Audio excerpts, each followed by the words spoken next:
For almost 3 decades, the United States government operated as the chief enforcer of a global coffee cartel to stop the spread of communism in South America. The collapse of that geopolitical treaty is the exact reason why modern farmers are trapped in poverty while corporate cafes charge you $6 for a latte. The geopolitical threat. Let's try understand why Washington cared about your morning coffee in the first place. During the 1950s, the economies of Latin America, specifically nations like Brazil and Colombia, were greatly dependent on coffee exports. The global price for coffee was very volatile and prone to massive boom and bust cycles based on weather events and agricultural overproduction. In 1959, the Cuban Revolution succeeded. The US government at the time began to panic. The US realized a certain economic reality.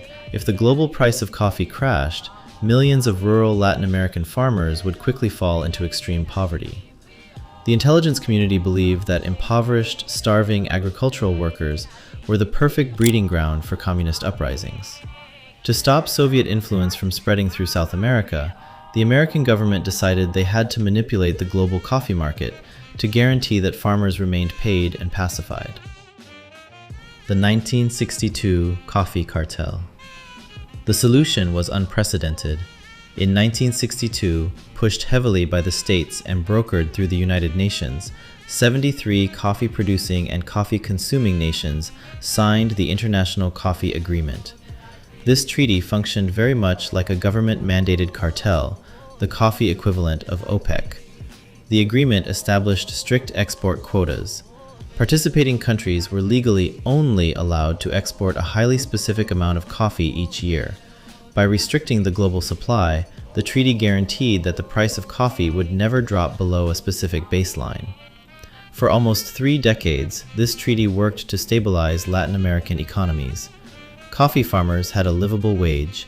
The United States effectively bought geopolitical stability by heavily regulating the price of your morning cup of joe. The quotas fall.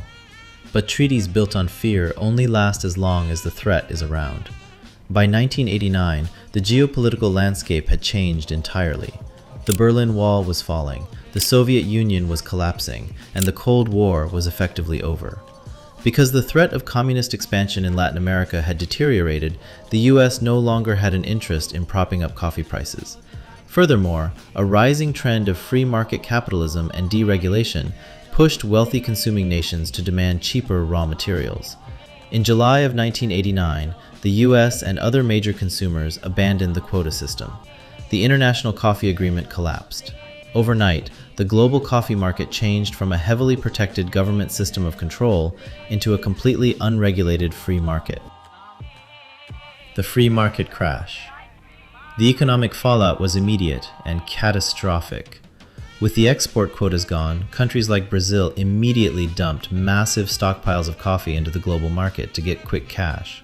Simultaneously, economic reforms in Vietnam deregulated their agricultural sectors, flooding the global market with cheap, low-grade Robusta beans. The global commodity price of coffee, known on Wall Street as the C market price, crashed. Within a few short years of this structure collapsing, the price of green coffee plummeted to historic lows. It dropped so far that the market price often fell below the actual cost of agricultural production. Farmers were losing money just by harvesting their crops. The illusion of fair trade. So this historical crash is exactly why the modern coffee industry is so fundamentally broken. The collapse of the 1962 coffee cartel birthed the modern fair trade certification movement. Fair trade was created in the 1990s as a desperate attempt to reconstruct the price floor that the states abandoned. But these certifications are largely marketing band-aids on a deregulated market. Today, massive corporate conglomerates generate billions in revenue, while the farmers growing the raw material are at the mercy of Wall Street commodity speculators.